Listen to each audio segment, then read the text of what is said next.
dia bertanya, dari manakah ni soalan berkenaan dengan usul din. Dari manakah dalil sehingga ada setengah-setengah guru yang mengatakan bahawa ilmu sifat-sifat Allah ataupun ilmu sifat 20 itu diambil daripada falsafah Greek dan Yunan. Minta keterangan daripada tuan guru. Allah Alam. Soalan yang seperti itu sepatutnya kita kena minta pertanyaan daripada yang berkata. Siapa yang mengatakan sifat 20 itu daripada Greek dan Yunan, falsafah Greek dan Yunan, kita kena minta tanya daripada situ dah supaya dia hurai. Sahibul bait adra bima fi, tuan rumah dia lebih tahu kanak dan murak dia. Dan kita dengar dulu apa hurai dan ilat bagi dia yang dia kata begitu. Nah, kita kena dengar ilat dia. Bila tak dengar ilat dia, kita tak tahu murak dia macam mana. Nah, baik. Hak yang kita maklumnya, semua ilmu tu dari mana asalnya. Dan tiap-tiap satu ilmu ada mabadi dia.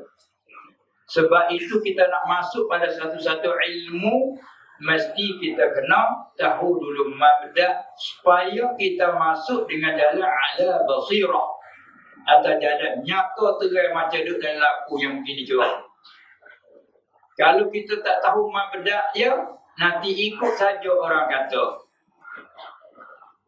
Nah, semua ilmu ialah daripada Al-Quran wal Hadis. Dan kalau kita kembali balik pada segi lughah, kita tafsir dulu lughah falsafah. Apa arti falsafah? Cuba arti dulu. Dia begini, tiap-tiap untuk kita nak nyata sesuatu perkara dalam tiap-tiap satu, kita kena faham satu persatu. Kerana al-hukmu ala syai' far'un 'an tasawwuri. Kita nak hukum kata iya ke tidak, boleh ke tidak boleh, semua kena terhati di atas tasawur, tergambar, nampak dulu rupa masalah. Gambarnya kita nak hukumkan falsafah, kita cuba artikan apakah falsafah.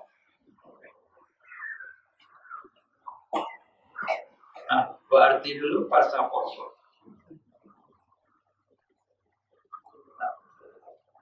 Habis dia kata kena ada tuan sendiri. Ni yang menanya oleh orang lain. Misalnya kalau ada yang menanya, cuba bangun awak. Apa maksud awak?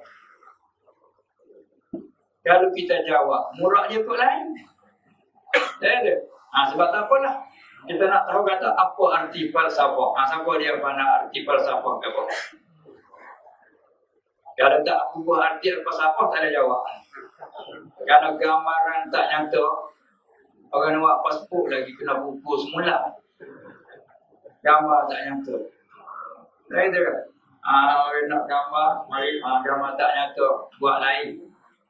Ini pun apa arti falsafah.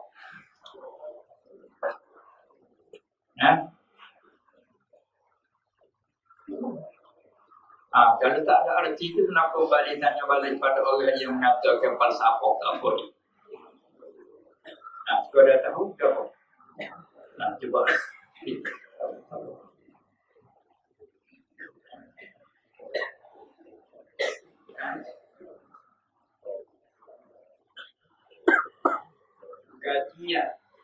Kajian.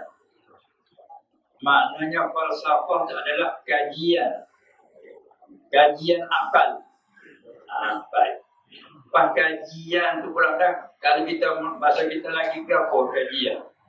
Bahasa tempatan lagi. Selidiki. Baik. Jadi maklum bagi kita, di sisi kita manusia, Allah Ta'ala menjadi apa? Basar, Melihat.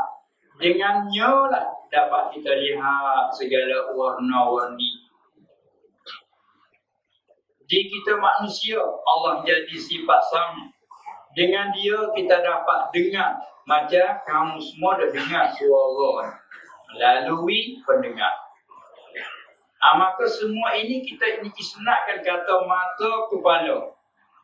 Telinga itlak. Kalau mata kita itlak, kita kait mata kepala. Telinga jangan disebut telinga kepala kan. Telinga itlak gitu ya. Kalau mata ada kata mata kepala. Ada pula yang kata mata kaca. Tak? Ada kata juga mata kepala. Jadi apa kait mata kepala? Maka mata kepala iaitu nak ihtiraz daripada basirah. Kita panggil mata hati. Nah, basar mata kepala yang jamaknya absar. Mata hati basirah yang jamaknya basair. Ada beza. Jadi mata hati lah juga sekaligus dipanggil akal. Sekaligus dipanggil nahi. Sampai ada Quran ada sebut ulin nuha. Ada sebut ai ashabil uqul. Ulil absar disebut. Maknanya akal juga. Begitu juga dipanggilkan sekaligus ulil apa dia ni? Ashabil uqul, segala mempunyai akal. Jadi dengan akal Allah Ta'ala beri itu, kerja akal itu apa? Kerja akal itu apa dia? Kerja mata untuk melihat kan? Kerja telinga, pendengar untuk mendengar. Allah Ta'ala buat sabab di situ. Sebab itulah apabila tertutup mata dan pendengar dan melihat kedua-dua sekali, maka bukan mukallaf. Nah, kerana setengah pada syarat nak panggil orang mukallaf, iaitunya selamat bacaan roh. Murad bacaan roh yang dikhanaki di situ, selamat melihat dan atau pendengar. Sama ada buta tetapi pendengar. Ada. Maka masalah mukallaf. Ataupun tuli tapi matanya tak buta, panggil mukallaf. Apabila tertutup kedua-dua sekali, maka tak dipanggilkan mukallaf. Sekalipun ada akal. Ataupun mata, kepala ada, mendengar, tetapi dalam dadanya tak ada tamyiz, akal yang mana tamyiz, maka tak jadi mukallaf juga. Arti nak jadi orang mukallaf mesti ada akal. Iaitu dikatakan aqil baligh. Sebab bila tersebut wajib atas setiap orang yang mukallaf. Wajib atas setiap orang yang mukallaf. Mukallaf ambil dari mana? Mari pada Allah Ta'ala sebut la yukallifullahu nafsan illa wus'aha. Allah janjikan tidak taklif. Apa makna taklif? Tubik pula di situ ada setengah tafsir taklif ay talabu ma fihi kulfatun. Ada pula ditafsirkan taklif ay ilzamu ma fihi kulfatun. Mana paksa menekankan tahu barang yang ada padanya keberatan. Maka nak pergi kepada taklif, Allah janji la yukallifullah. Allah kata tidak memberati, atau kata ilzam, tidak memaksa. Allah tidak memaksakan nafsan seseorang pun dengan nakirah di halaman Nabi illa wus'aha. Nah, malaikat qada kuasanya. Maka nak panggil kata wus'aha itulah syarat kena mata sihat, pendengar sihat, ataupun salah satu masalah wus'aha. Kalau mata pendengar tertutup kedua, tak masalah wus'aha. Bila tak masalah wus'aha, orang buta lagi tulis bukan mukallaf. Kerana Allah Ta'ala kata la yukallifullahu nafsan illa wus'aha. Kalau ada pula mata, juganya sihat, telinga pendengar, tapi akal tak ada, tak masuk juga dalam kata la yukallifullahu nafsan illa wus'aha. Tak masalah wus'aha.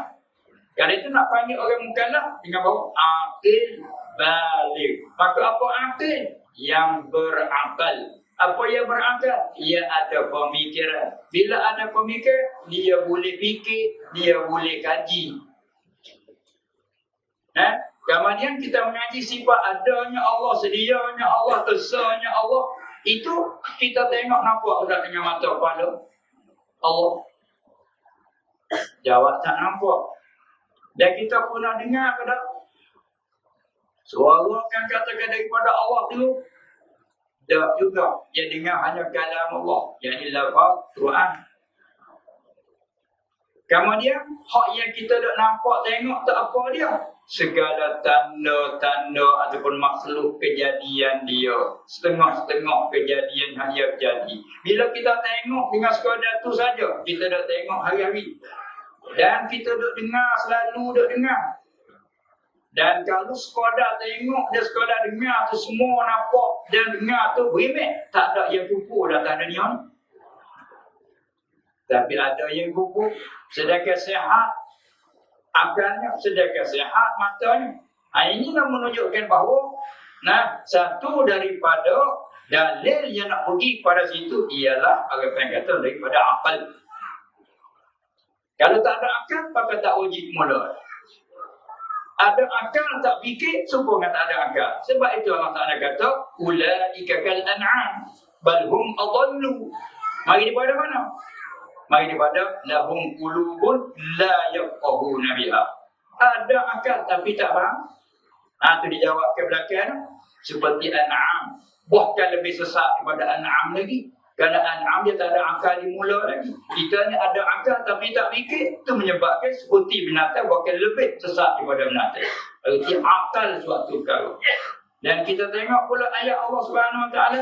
Tak kala dia kata wa ilahukum ilahum wahidun la ilaha illa huwa rahmanur rahim.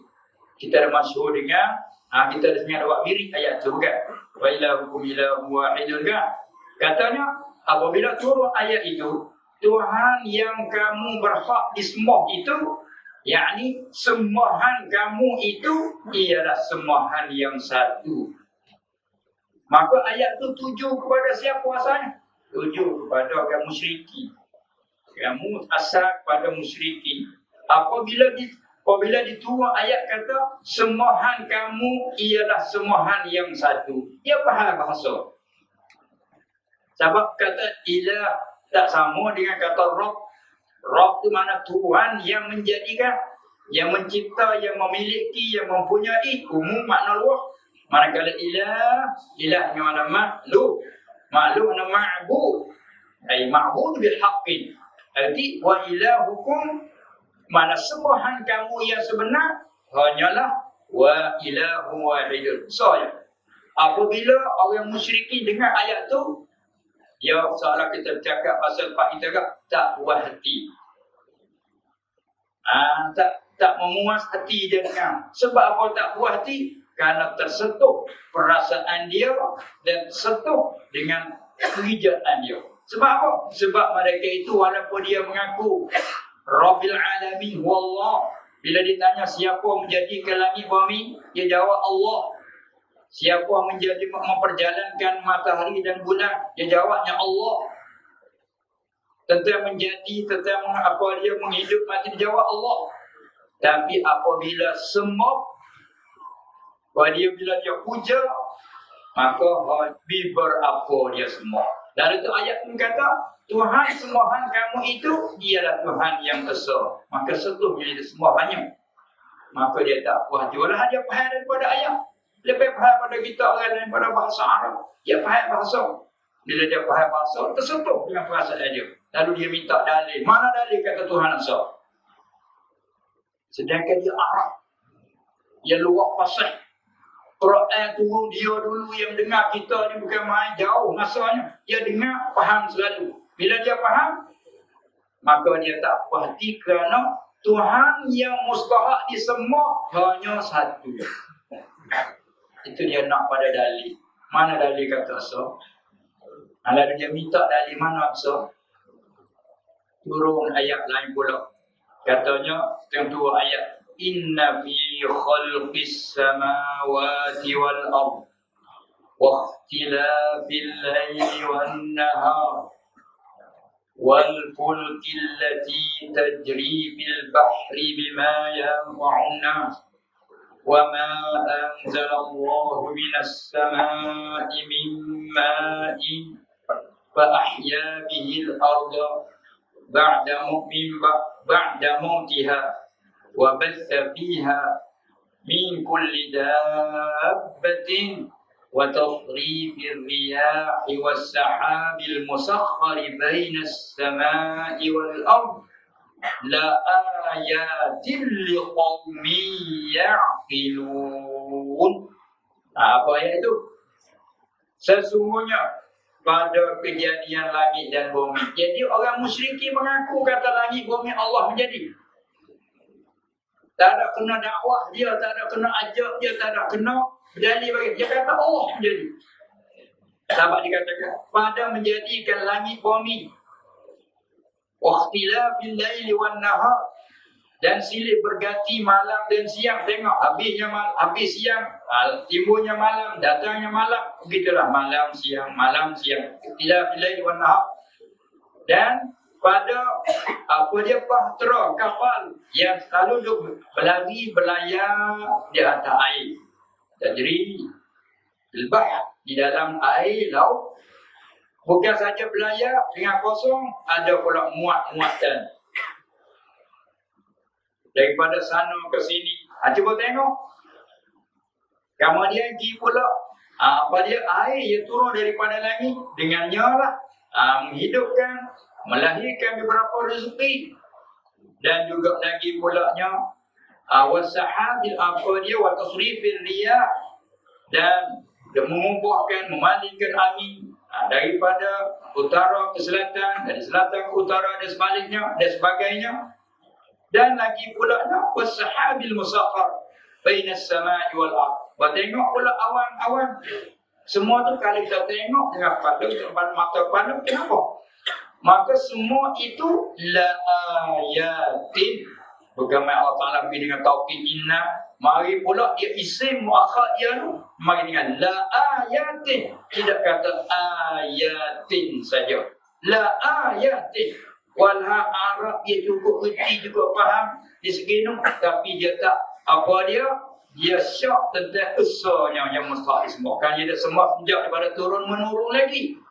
Maka Allah Ta'ala kata, itulah tanda yang menunjuk atas kuasanya Allah, menunjuk atas besarnya Allah, yang mustahil semua. Hanya Allah, tidak ada yang lain. Ayat ini bagi siapa? Liqaumin, bagi kaum yang yaqilun, yang berakal. Mata dah ada, pendengar dah ada, kesihatan badan cukup lengkap, tapi akal ada, tak fikir, tak jadi apa. Orang yang kata Tuhan mustahak di semua hanya asal, sifat anti, dan akal pula. Alatulah ayatil qaumi yaqilun. Akal itulah, dengan ada kaji, memuat kaji tengok. Itu makna kata, dalil untuk kita mengerti adalah tauhid, iaitulah nakal dan akal kedua-dua sekali. Nakal saja, tak ada akal, itu orang panggil nak jadi zaim, nak jadi saimik. Kita ibarat seperti apa dia batang kereta api, dia panggil apa sini? Rail. Panggil tak rail? Dasar, jangan dasar. Landahsan. Sini panggil landah. Karena tayar dia tak dah landah satu, landah satu dah. Landahsan. Itu dah tu. Kita sana panggil apa? Besi ring kereta api. Dia pergi tu sambung pun. Kalau luas sikit je, terikutlah. Dia kena bersambung. Begitulah dalil akal dan akal dia sama. Dan kena ingat lagi, apabila murak dan maksud apabila sebut dalil akli, dalil akli yang qat'i, bukan zanni. Jadi banyak lagi alat gagangnya. Sebab tu kalau pengaturan punya sendiri mudah kita tanya menanya. Pasal lepak kata itu tu mudah tu orang kata dah. Itu satu kau yang merusak, mengeliru orang panggil. Dalam Islam tak boleh kita buat bersyabahat. Haram di atas orang yang pandai mengeluar perkataan yang jadi syabahat dia keliru. Kerana Islam dia kena menerang. Sebab tu kita mengaji menjadi Tuhan, mengaji menjadi ilmu manfaat hikmah, waktulah boleh menerang pada masyarakat. Kita jangan hanya suka menyerang, jangan. Kita hanya suka menerang. Nah, kita jangan jadi penyerang, kita jadi penerang. Maka kita nak jadi penerang, mesti lebih dulu kita kena terang. Oleh itu kita katakan, ilmu filsafat, ilmu falsafah, Greek Unit, mesti kita kena beri keterangan. Dan kita kena bersedia untuk ada soalan. Jangan kita lepak-lepak ke tinggal itu, supaya kita muat ke syubhat. Tak boleh, haram. Kalau kita orang pandai buat syubhat, haram. Kalau kita tak pandai, waktu haram kena belajar mula lagi dah. Yang dua tu yang kita. Kalau itu, orang panggil falsafah. Kalau falsafah ada pemikiran, Allah Ta'ala hantar pada orang yang suruh fikir. Dan cuba tengok Allah Ta'ala guna. Afala yanzuruna ilal ibili kaifa khuliqat. Tengok dia guna afala yanzuru. Kalau asal nazara di segi luar, nazara fi itu mana fikir. Nah, bila nazara ila dengan makna lihat. Itu di segi luar asal antara majaz juga pula. Nazara fi arti fikir. Manakala nazara ila makna lihat. Tetapi di situ dia kata afala yanzuruna ilal ibli. Nah, suruh lihat kepada. Lihat apa situ? Bukan lihat semata-mata dengan mata. Kalau lihat dengan mana lihat dengan mata betul, orang paling kata dia kena guna ra'a muta'addi dengan sendiri. Ni manakala yang buru ila tengok dengan mata serta dengan fikir dagang. Tu afala yang buruna ila ibli. Sedangkan utuh nak tengok sombong dengan Arab dah jadi kena dia. Tapi tengok sebagai tengok biasa, tak duit natijah. Dia suruh tengok sebagai yang buruna ila. Baru tengok, fikir benata utuh, benata yang halal dia makan, dagingnya, susu pula suci, halal dia minum. Hingga sampai air kecil dia ada juga pendapat mengatakan suci. Atau khilaf ada ngaji bekah mula tu lah. Pula dia tu kuatnya benata, yang makannya sedikit, makannya dia pula pokok, duri. Nah, buah dia kerah, mamuk, biji-biji tamak, benata mati pelat. Muak bagai atas belakang dia. Apabila muak, bangun begitu saja. Berjalan ada sepanjang berjalan ni. Tak kerti. Mu tengok. Ada tengok sebagai tengok biasa. Biasa tak terbuat natijah Tuhan mana pun tak ada. Apabila tengok cara al-afala yuduna ilah, sudah iman. Ada orang panggil falsafah. Jangan buat itlaq falsafah. Tak boleh semata jangan. Dia kena bagi pula falsafah Islamiah, falsafah apa. Dia ada pula. Sebab tu jangan kita mengeluarkan perkataan yang pendek-pendek jadi keliru, tak boleh. Nah, waktu dari Islam tu dia kena menerang. Sebab tu Allah Ta'ala puji orang-orang bernama orang Quraisy walaupun dulu mereka tu la fi dhalalin mubin kata ni. Wa in kanu min qablu la fi dhalalin mubin. Tapi oleh kerana diajar, diberi fikiran, ditazkiyah oleh Nabi SAW, mereka itu dapat pangkat bukan keredaan daripada Allah Subhanahu Wa Taala, walaupun mereka dalam sesak yang begitu nyata. Nah, berartinya falsafah mesti kena kait. Maka orang kata ilmu usuluddin ialah ilmu yang berasal daripada Al-Quran dan hadis dan disertai syahidnya dengan akal. Jadi orang panggil support dua landasan kereta api tadilah. Nah, dua tu. Maka dua dia kena sama. Yakni dalil aqli yang qat'i. Kalau zanni bukan dia. Itu jadi sepahat tu. Nah, terkadang ini dalil zanni. Kita menjadikan apa dia dalil. Ini sebenarnya panggil syubhat dalil. Dia kena qat'i. Barulah jadi orang panggil dalil usuluddin. Ya usul ni masa kita ke apa? Umi, pokok pegangan kita. Nah, pokok asas agama. Maka dia tak cukup dengan zon kerana zon ni ihtimal. Ya ihtimal. Ya qat'i ma la yahtamilu illa wajha wahidan. Dia panggil qat'i. Baru boleh jadi dalil. Sebab tu, kalau kita simpul mai semula, Apa yang kata begitu, wajib atas mereka itu kena hurai ayat sekali je turun ijma' sahabat sekitu ayat pula mari membayangkan. Seperti ayat di antaranya, ya ayyuhallazina amanu taqullaha haqqa tuqatih. Itlaq. Masusah sahabat. Wahai orang yang beriman, takutlah kamu akan Allah. Haqqa tuqatih, dia taukid dengan sebagai takut yang sebenar-benar takut. Macam mana sebenar-benar takut? Dengan bahawa dia taat, tak dia deraka. Dengan bahawa diingat, tak boleh dia lupa pada satu saat. Tak berat ke makna ayat tu? Berat. Tapi ibarat macam tu, Tok Guru suruh kita sebagai murid, hari ini diminta kepada pelajar-pelajar semua, suruh dia ambil batu di bukit. Kita sebut kata dia ambil batu tu masa berat dah.